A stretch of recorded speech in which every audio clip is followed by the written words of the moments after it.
Twin Cities News Talk, AM 1130, 103.5 FM, closing argument. My name's Walter Hudson. 651-989-5855, the number to join us this evening. We've got Steve Carlson in studio with us, candidate for U.S. Senate, running as a Democrat with views very consistent with the current administration. He's a fan of Donald Trump by his own description. Let's talk to Mike in Farmington.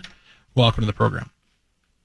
Yeah, I was going to try to make some points with your guest, and I'd be interested in his responses as well as yours, Walter. I guess how I got started and started investigating this is when I started to hear about people in our country that were killed by people that were not here legally, and then you add in the gang component and the drugs and just the chaos. And going to the wall, I think the wall, in one respect, would at least have some measure of control as to who is admitted into the country, much like our house has walls and locked doors to the home. I don't think the political establishment, be it generally, and I think it's proved out over the years, that they're really interested in solving this problem. And we've seen in the media that as the Russian collusion story has faded away, it's all about feelings and this uproar, and blaming Trump, I think, falsely for what's happening, because he's trying to enforce the law. I think these mechanisms and things that are going into effect, those were in place before Trump even was on the scene, and we're not holding people accountable. I never hear about, or very seldom hear, the parents or coyotes or whoever these people are presenting children to the border. Basically, if you're taking small children hundreds and thousands of miles across these areas, to me that's a form of child abuse. And we'd be prosecuting people and putting them in jail for doing that. But no, that doesn't seem to be addressed. And there are points of entry for asylum seekers, and for some reason they're not using these points of entry, and I think the last administration made a conscious effort to bring as many people in as they could just to overwhelm the system, and we could deal with asylum seekers, as the Secretary had said, if they would seek ports of entry, but they don't. And we just have no accountability, and this has gone on for decades, and I think there was a news report earlier that at some point, we just don't have the resources for this. And why don't we hold these failed states accountable? I have a huge bone to pick with Mexico, because these people that came up from Guatemala and Nicaragua, they weren't stopped in Mexico. Mexico let them just ride right through. We need two walls, huh? And, well, Mexico is getting huge subsidies from our country through Western Union, people working here, sending money back. They're fine, I think, to have this situation to continue.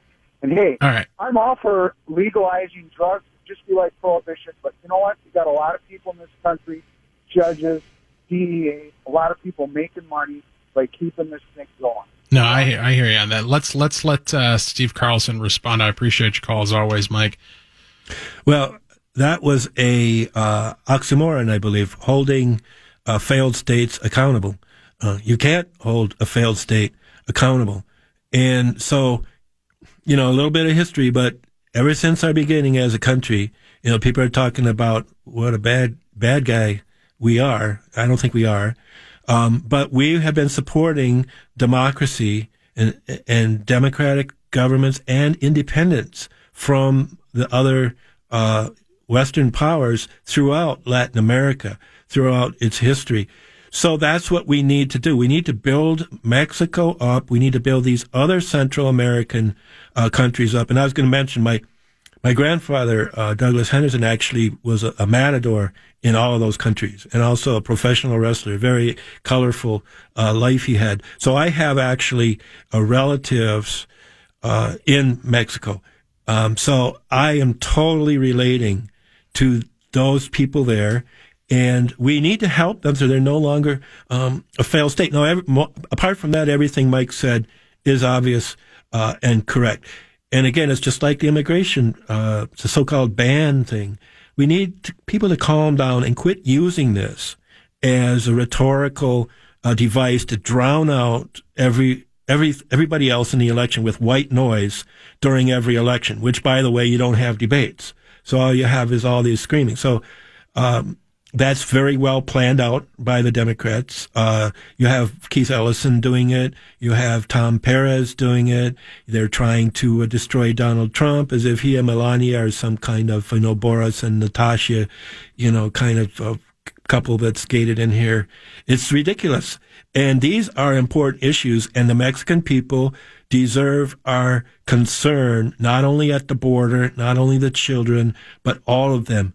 Again, the Treaty of Guadalupe Hidalgo of 1848, which created that border, it's based on good neighbor relations, and that's what we must have. And so for people like Vicente Fox to be coming out and saying, F you or whatever to Trump is just ridiculous.